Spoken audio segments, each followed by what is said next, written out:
gabi po sa inyong lahat. Ngayon nga po ay araw na naman po ng Wednesday. Ito na po yung last Wednesday ng year 2020.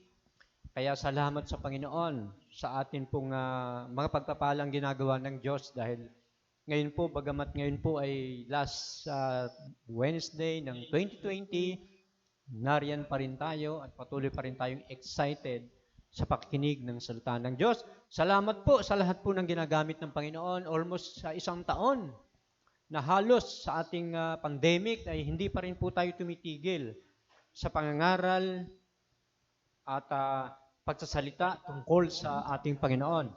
Kaya handa po natin ang ating mga puso diyan po sa inyo pong kanya-kanya pong tahanan. Ihanda po natin ang ating sarili sa pakinig ng salita ng Diyos.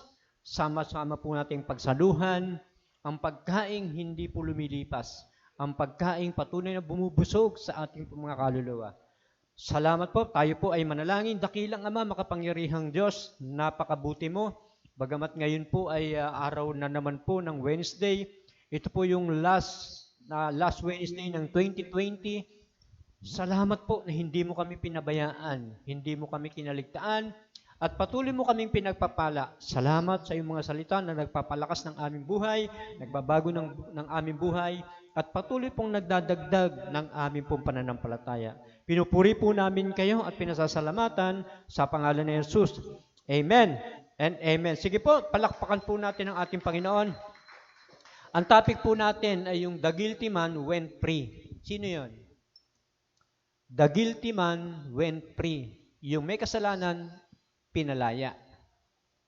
Nakakita na ba kayo dito? Pagka yung may kasalanan, ano naramdaman niya? Ano ba, si Inuesca, pinalaya? Siguro, naman loob nyo, dami nga nabibuisit na dahil parang kukuha pa sila ng mga ebidensya. Ano ba ebidensya doon, di ba? So, masakit yon. Masakit ng isang nagkasala ay palayain. Hulaan nyo yon. Sino yon? Ha? Si Barabas. Sino si Barabas? Si Barabas. Yeah? So, ipapakita na lang natin yung mamaya para makilala nyo pa ng gusto si Barabas.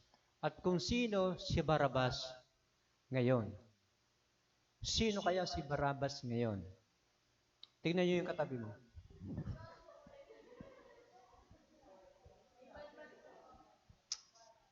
Tignan po natin, no? Mamaya ko titignan yung yung meaning niya, paliwanag ko na lang sa huling na po natin. Sa huli na pong doon na po tayo sa panghuling-huli, sa pagwawakas, yung na po pakikilala sa inyo kung sino si Barabas. At sino ngayon sa atin pong ngayong kasalukuyan, sino ba yan? Sino ba yan? Yan, pag-aaralan natin yan. So, buksan ko lamang po dito po sa John chapter 18, 33 to 40. Siguro, nabasa nyo na rin ito. In 33 to 40 ng John, sabi rito, sa aking babasahin, si Pilato ay pumasok ulit sa palasyo at pinatawag si Jesus, ikaw ba ang hari ng mga Hudyo? Tanong niya. Alam natin, paglilitis na ito kay Jesus Christ Diba, dilitisin na siya dito At sabi rito, sa aking binabasa, sumagot si Jesus, yan ba'y sarili mong palagay o may ibang nagsabi sa'yo? Tugon ni Pilato, hindi ako Hudyo. Ang mga kababayan mo at ang mga punong pari ang nagdala sa iyo rito, ano ba ang ginawa mo? Tugon ni Pilato, sabi rito ng verse 36. Sumagot si Jesus, ang kaharian ko hindi sa daigdig na ito. Kung sa daigdig na ito ang aking kaharian, ipinakikipaglaban sana ako ng aking mga tauhan at hindi ipagkanulad sa mga Hudyo. Ngunit, hindi sa daigdig na ito ang kaharian, aking kaharian. Kung ganoon, isa kang hari, sabi ni Pilato. Sumagot si Jesus, ikaw ang nagsasabing ako'y hari. Itong dahilan kung bakit ako pinanganak at naparito sa daigdig upang magsalita tungkol sa katotohanan. Nakikinig sa aking tinig ang sinumang nasa katotohanan. Ano ba ang katotohanan? Tugon ni Pilato. Pagkasabi nito, muling lumabas si Pilato, sinabi sa mga Hudyo, wala akong makitang kasalanan sa taong ito. Ngunit ayon sa inyong kaugalian, dapat akong magpalaya ng isang bilanggo sa pista ng Paskwa. Ibig ba niyong palayain ko ang hari ng mga Hudyo? Ito yung tanong ni Pilate. Hindi, sigaw nila, hindi siya, kundi si Barabas. Si Barabas ay isang tulisan. Kita niyo yun? Di ba? Si Jesus Christ, innocent, siya ang paparusahan. Si Barabas, na guilty, siya ang papalayain. Kita niyo yung pinag-aaralan natin. Kaya sa aking babasahin po, God wants us to pay attention to Barabas. He is one of the few persons mentioned in all four gospel. All we know about Barabas is that he was a notorious criminal. Doon po yan nakalagay sa 27:16. Talagang criminal po ito. Napakasamang tao po nitong si Barabas. Was a known robber, magnanakaw po ito. In 1840, yan, sinabi diyan, di ba? Siya ay isang tulisan. At sabi, insurrection. Dito po sa Luke 23:19, siya po ay isa ring mamamatay tao. Sa apat pong gospel, binanggit ang pangalan ni Barabas. Sa Mark chapter 15, verse 17, patuloy doon, binanggit po itong si Barabas. Yung pangalan ni Barabas, binanggit po ito. At kung titignan natin, napakasama nito. Siya po ay isang tulisan, magnanakaw, at mamamatay tao. Grabe po itong si Barabas. Kung titignan po natin. Kaya no gospel account has led to think that Barabas was any sort of hero to Jewish people. Minsan, binabayani nila itong si Barabas. Kasi ba't papalayain nila ito? Diba? Kaya sabi sa aking binabasa, Barabas appeared to be moved by Pilate to block the Jewish leaders from winning Jesus' execution. Kasi gusto talaga ni Pilate mapalaya itong si Jesus Christ. Kasi alam niya, innocent ito eh. Pinipilit niya talaga itong mapalaya. Pilate seemed to believe that Barabbas' clear guilt would highlight Jesus' clear innocent. And to sabi rito, sa aking binabasa, upang ma-sense niya talaga na ang justice ay mag-prevail sa pamagitan ng crowd na ito. Ano talaga? Yung mag-prevail yung justice. Kasi alam niya, walang kasalanan to. Napansin niya, walang kasalanan itong si Jesus Christ eh. Wala itong kasalanan. But the Jewish leaders countered by coaching the crowd in 27:20 na sinasabi doon na palayain itong si Barabas at si Jesus Christ ang parusahan. Babasahin ko po yung 27:20 ng Matthew. 27:20 ng Matthew. Nakaranas na ba kayo, nakakita na ba kayo ng ganong kapangit na pangyayari?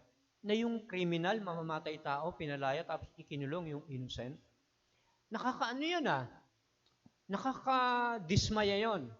Hindi po nakakatuwa yon, nakakagalit yon. In 27:20 ng Matthew, 27:20 ng Matthew, sabi po rito, sa akin po nga babasahin, 27:20, tignan ko po, babasahin po natin yung tungkol ito kay Barabas. Sabi po rito,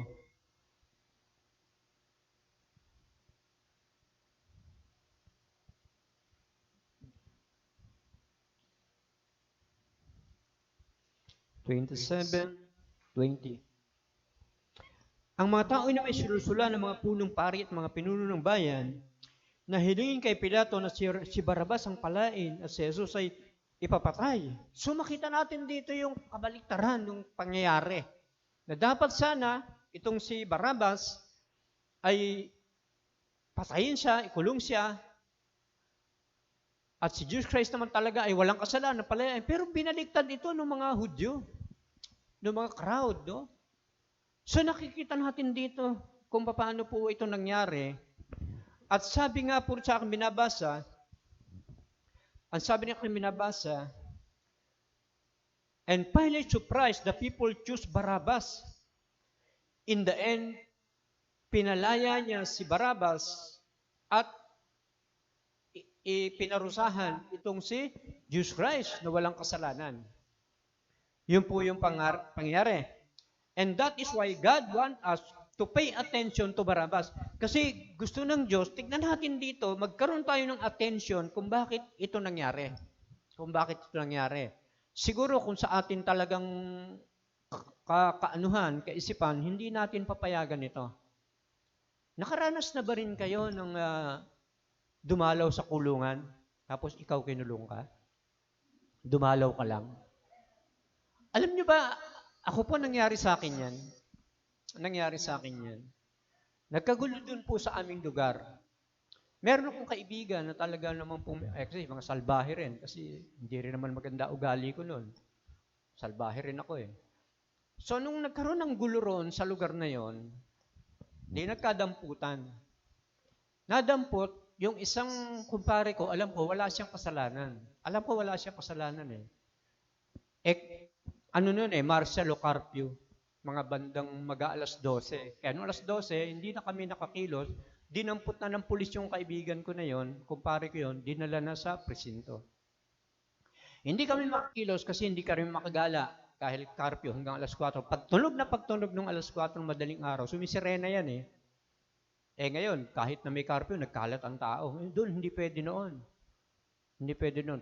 Nung pagkatapos nung sirena na yon, niyaya ko na ibang mga kaibigan ko. Puntahan natin si pare, alam ko wala siyang kasalanan. Wala siyang kasalanan. Puntahan na natin sa presinto. Pagdating namin doon, totoo to ha, pagdating namin doon, nandoon yung complainant. Nandoon yung complainant.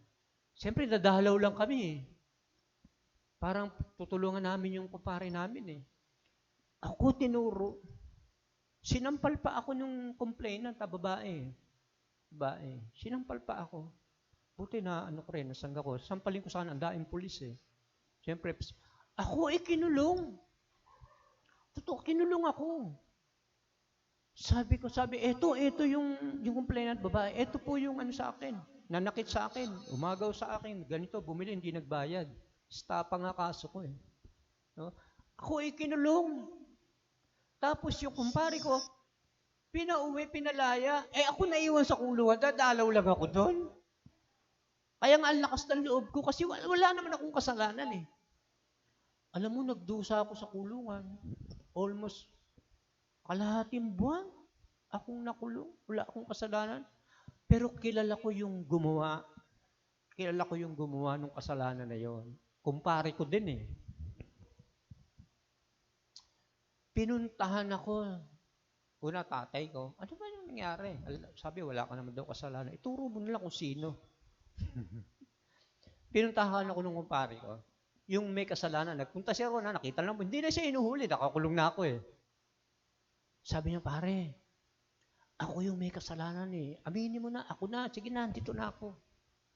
Sabi ko sa wag na pare, nakakulong na ako eh. Magkakagulo-gulo pa. Ang gawin mo na lang, yung pamilya ko, bili mo ng bigas, pagkain, hanggat nakakulong ako rito. Gano'n lang. Hindi pare, parang masakit. Hindi, sige na, ginagawin mo. Magugulo pa tayo rito. Hayaan mo nang ako nakakulong. Nakulong po ako ron, almost kalahating buwan. Nakulong, wala akong kasalanan. Yung may kasalanan naman, nakalaya. Nakalaya yung may kasalanan. Alam mo, yung kumpare kong pinuntahan ko, bilib na bilib sa akin. Yung pare, salamat. Kaya lang ako kinulong eh, sabi ko sa kumpare ko. Alam nyo, totoo po yun. Nakulong ako, wala akong kasalanan. Pinagdusahan ko yan sa kulungan ng almost kalahating buwan. Mabigat din. Ang sakit din sa dibdib nun eh. Wala akong kasalanan. Pagdating ko rin sa kulungan, kukulong na ako eh. Hindi na ako nakalabas ha. Doon muna ako sa detention. Kinabukasan, ililipat na ako sa talagang kulungan. Detention ka muna. Paglipat ko sa kulungan, sabi ko, mukhang maraming siga dito sa kulungan. Maraming siga. Baka, alam mo na, ginugulpe dati, di ba? Ginugulpe. Pagpasok ko sa kulungan, umaga, may tumatawag sa akin, pare. Sabi ko, may kilala, paring Bok. Naku, pagtingin ko, yung grupo rin ng mga kumpare ko, nakakulong din. Alam mo ba sila ron? Mga mayor sila.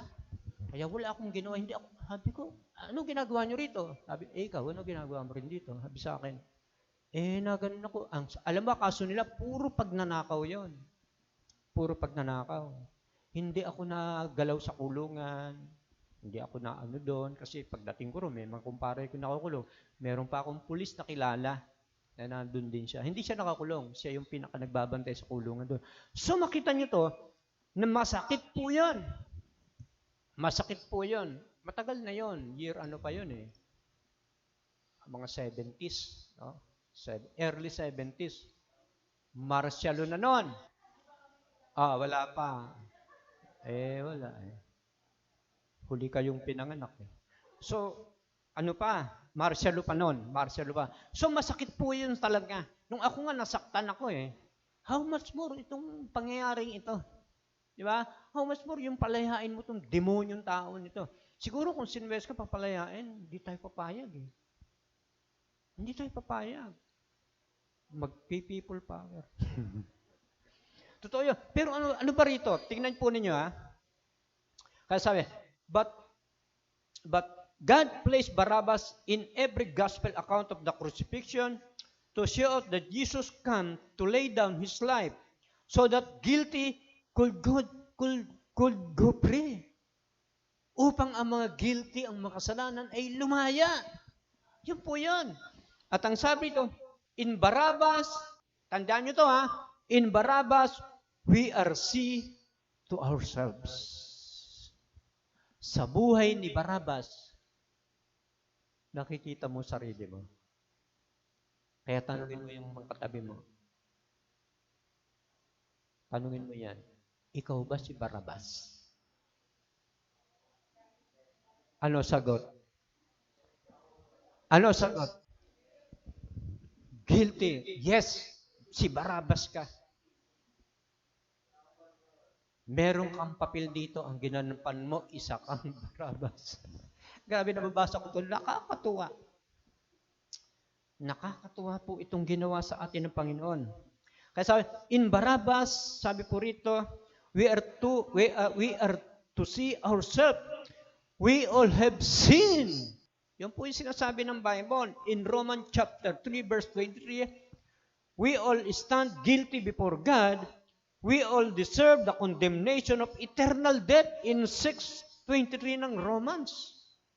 Totoo po ito eh.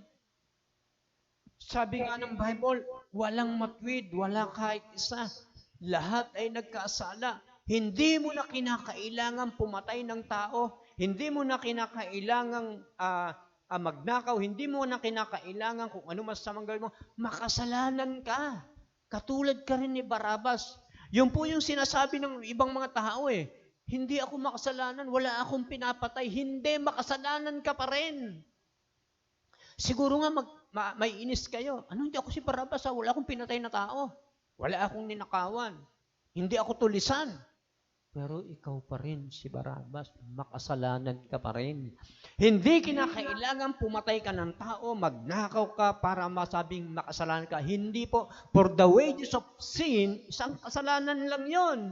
Hindi yung sinabing sins o mga kasalanan. For the wages of sin, singular lang yon. Ano ba yan? Kamatayan. At ang hatol talaga kay Barabbas, kamatayan. Ano nangyari? Sino namatay para sa kanya? Si Jesus Christ. Si Jesus Christ ang namatay para sa iyo, para sa atin. Kaya kung titignan natin ang ating buhay, hindi po tayo malinis. Inihalong tulad tayo ng Bible kay Barabbas. Yan po yung sinasabi. In Romans chapter 6 verse 23, alam na, you are free to choose between two masters, but you are not paid to adjust the consequences of your choice. Each of true master pay with his own kinds of currency. Merong binayad sa'yo. Diba? Dalawang klase yon. Dalawang klase yon. For the wages of sin is death, but the gift of God is eternal life through Jesus Christ. Ano ibabayad sa'yo? Nung ibinayad ni Jesus Christ ang iyong buhay, nakalaya ka. Mamamatay ka eh. Mamamatay na po ang tao. Mamamatay po tayong lahat. Pero dahil si Jesus Christ ay namatay siya para sa'yo, nakalaya siya ang naparusahan, siya ang namatay para ikaw ay makalaya. Doon nangyari itong si Barabbas. Kaya yun po yung pinag-uusapan po natin. Kaya sabi sa aking binabasa, but Barabbas is a gospel parable. Ito po pala si Barabbas parang isang parable, isang talinghaga. And the lesson is this: God showed His love for us that while we were still sinners, Christ died for us. Ang sabi ng Bible, pinakikita ng Diyos ang kanyang pag-ibig sa atin nung tayo ay makasalanan pa. Barabbas, mahal siya ng Diyos. Tayo makasalanan, mahal na tayo ng Diyos. Yun po yung tinuturo sa atin ng ating Bible. Kaya sabi rito, sabi sa akin binaba, Christ died for us. Pinalaya. Si Barabbas, pinalaya at si Kristo ang ipinalit sa kanya. Ganon din pala tayo. Ganon din tayo. Anong nakakagulat ang Bible pag binabasa natin dito? Sabi niya, our freedom on condemning guilt is not achieved by anything we do. It is achieved by Jesus dying in our place. Na dapat sana tayo ang mamamatay doon, pero dahil sa kanyang kamatay, binigay niya ang kanyang buhay. Siya ang nagdusa.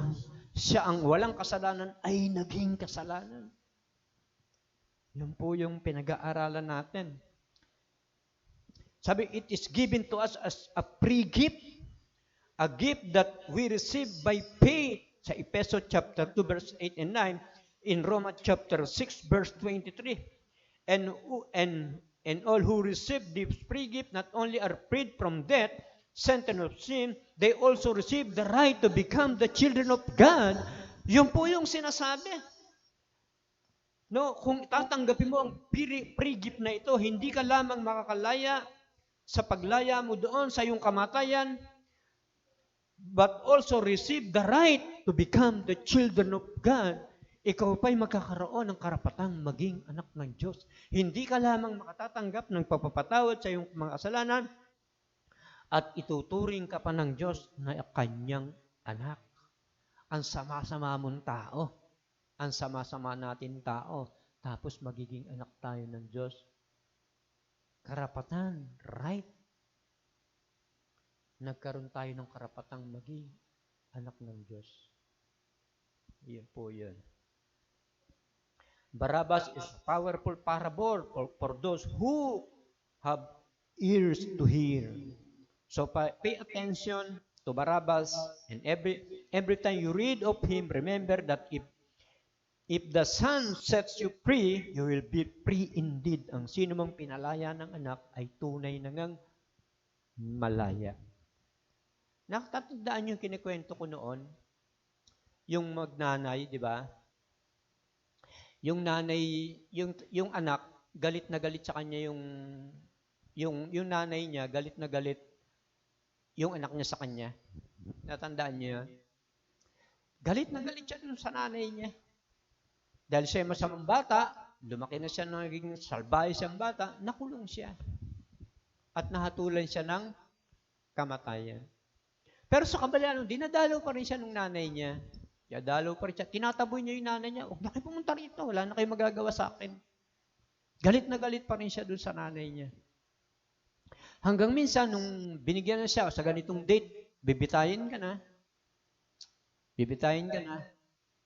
Kinuha na siya ng mga gwardiya sa pulungan para dalhin sa bitayan.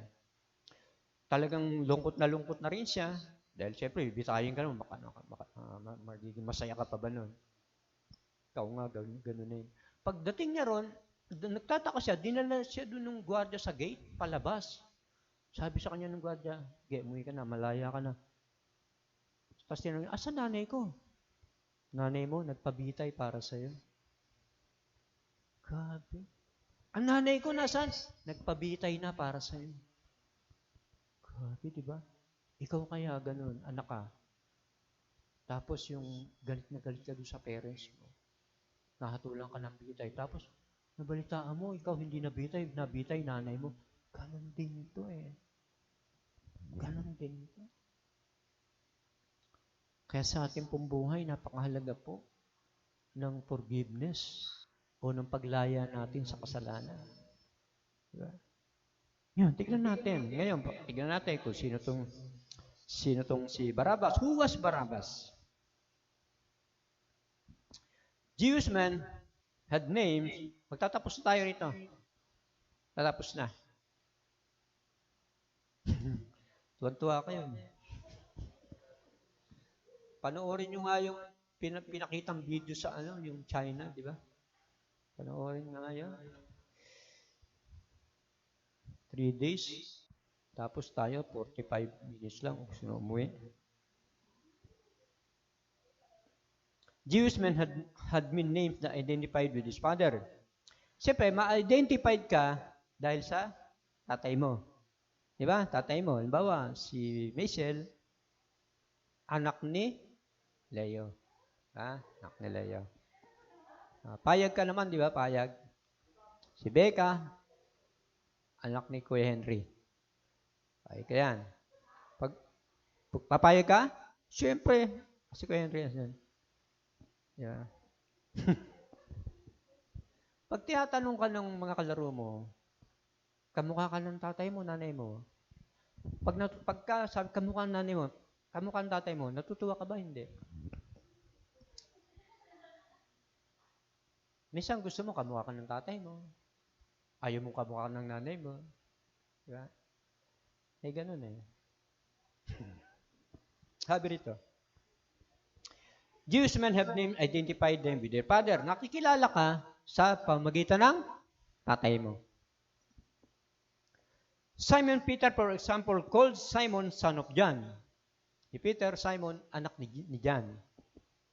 Barabbas, tingnan nyo, Barabbas is never identified by his given name. And his name is not much either. Barabbas mean son of Abba or son of daddy. Ang ibig sabihin ng Barabbas, anak ng tatay niya. Anak ng papa niya. Pero hindi nilagay kung sino. Kung sino. Sabi doon, he could have been anybody's son. And that's just the point. Barabbas, son of unnamed father, committed a crime. Because Jesus died in this place, this man who set free. Katulad din natin, we too are sinasabi po rito sa aking binabasa, are criminals have broken God's holy law like Barabbas to deserve to die. But Jesus died in our place for our sin, and we have been set free. So kung mapapansin po natin, walang pagkakakilanlan kung sino ang tatay ni Barabbas. Hindi na talaga sinabi rito. Kasi nung araw naman, ang tao, minsan nakikilala ka sa tatay mo eh. Diba? Anak ni ganun yan. Anak ni ganun yan. Minsan, sa Bible, dun sa kapanahon na nila, minsan kung saan tigalugar ka, yan si Jesus of Nazareth. Yan si Judas Iscariote. Kasi tiga-Koryot itong si Judas. So, ganun. Pero siya, walang masumpungan kung saan siya galing. Kung sino talaga tatay niya. Ganun yung Barabbas. Sabi rito, sa aking binabasa, sa aking pinag-aaral natin, but Jesus died in our place for our sin, and we have been set free. No? At alam natin, sumuway itong si Barabbas sa batas ng Diyos at kinakailangan talagang mamatay. We don't have to very important people to accept our freedom in Christ. In fact, thanks to Jesus, God adopt us all His own sons and daughters and give us the right to call Him our dear Father. Di ba nakakatawag na tayo ng Aba, Aba? Nagkaroon tayo ng tunay na tatay. Like Barabbas. Nagkaroon siya ng tunay na tatay na makatatawag na tayo ng tatay, tatay o father, father sa ating amang nasa langit. So lahat tayo ay pwede na tayong makatawag ng Aba, Ama sa ating Diyos. Nagkaroon lahat tayo ng tatay sa langit. In Galatians chapter 4, verse 4 to 6. So, ganun po yung pangyayari sa ating pong napag-aralan. Wala po siyang apelyido. Siya po ay hindi sinabihan kung saan siya talaga nanggaling. Pero sa kabila noon, nagkaroon siya ng pagkakataon na magkaroon din siya ng tatay like us. Tayo pong lahat ay nakatatawag na tayo sa ating amang Aba, Aba, o tatay, tatay, daddy, daddy, doon sa heaven. Grabe ang kwento kay Barabas. We are like Barabas. Tayo pong lahat ay si Barabas po tayo. Pero thank God. Salamat sa Diyos. Yung hatol sa ating kamatayan ay hindi po ito naganap sapagkat si Jesus Christ na ang namatay para sa ating mga kasalanan. Palakpakan po natin ang ating Diyos. Hallelujah! Sige po, tayo po ay manalangin. At dakilang Diyos, salamat po. Kami pong lahat ay papunta na sa condemnation. Kami pong lahat ay deserve to die. Salamat sa iyong anak na si Kristo ay namatay para sa kapatawaran na aming makasalanan. Deserve kaming mamatay sapagkat kami po ay makasalanan. Subalit si Jesus Christ na walang kasalanan ay nihandog ang kanyang buhay para kaming parang kung papaano naging alipin kami ng kasalanan, ay napalaya mo kami, Panginoon. Salamat sa buhay ng iyong anak na si Jesus Christ na naghandog ng buhay para sa kapatawaran ng aming mga kasalanan at kaligtasan ng aming mga kaluluwa. Pinupuri po namin kayo, pinasasalamatan sa pangalan ni Jesus. Amen and amen. Magandang gabi po at mabuhay po tayong lahat. God bless.